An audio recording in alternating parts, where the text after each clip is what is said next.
মার্কিন প্রেসিডেন্ট নির্বাচন সামনে রেখে প্রচারণায় এবার অভিবাসীদের টার্গেট করে নির্বাচনী ফায়দা লুটার চেষ্টা করছেন সাবেক প্রেসিডেন্ট ডোনাল্ড ট্রাম্প। তার দাবি, যুক্তরাষ্ট্রে যত অপরাধ ও সহিংসতার ঘটনা ঘটে তার জন্য অভিবাসীরাই দায়ী। কিন্তু আসলেই কি অভিবাসীরা দায়ী? কি বলেছেন ট্রাম্প? উত্তরে কি বলেছেন বর্তমান প্রেসিডেন্ট জো বাইডেন? মার্কিন বংশোদ্ভূতদের চেয়ে কি অভিবাসীরা বেশি অপরাধ করে? তাই জানাবো এবারের দৃশ্যপটে। সঙ্গে আছি আমি ওমর ইনাম।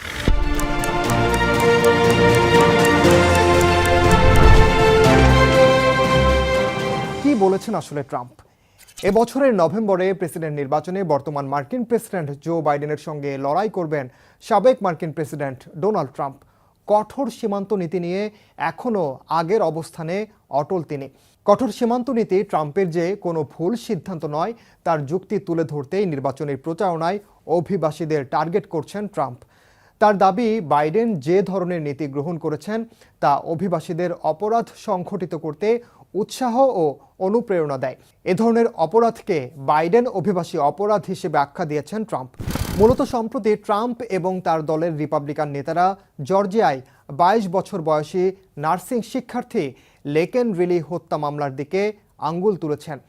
ওই শিক্ষার্থীকে হত্যা করে ভেনেজুয়েলার এক নাগরিক।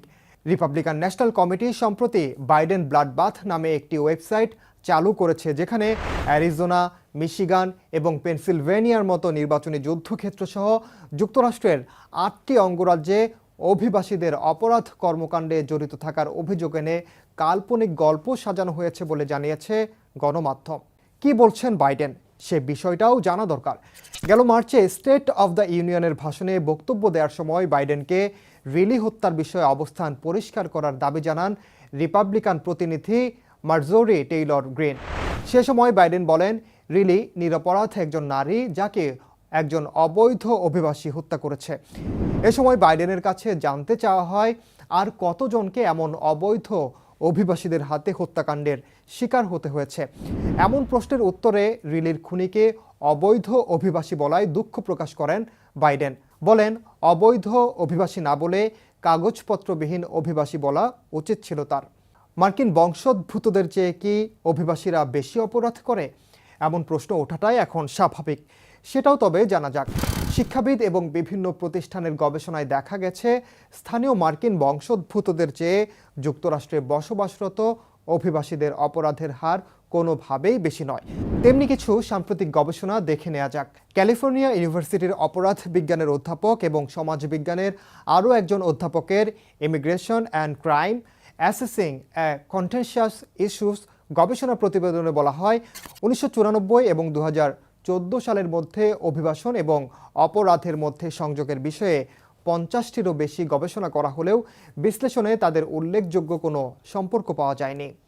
স্ট্যানফোর্ড বিশ্ববিদ্যালয়ের ইকোনমিক্সের অধ্যাপক র্যান আব্রামিৎস্কি সহ 5 গবেষক law abiding immigrants, the incarceration gap between immigrants and the US born 1870-2020 শীর্ষক একটি গবেষণা প্রকাশ করেন, যেখানে মার্কিন আদমশুমারির তথ্য ব্যবহার করা হয়। এই সমীক্ষায় দেখা গেছে, 150 বছরের মধ্যে যুক্তরাষ্ট্রে জন্ম নেয়া স্থানীয়দের চেয়ে অভিবাসীদের কারাদণ্ডের হার কম।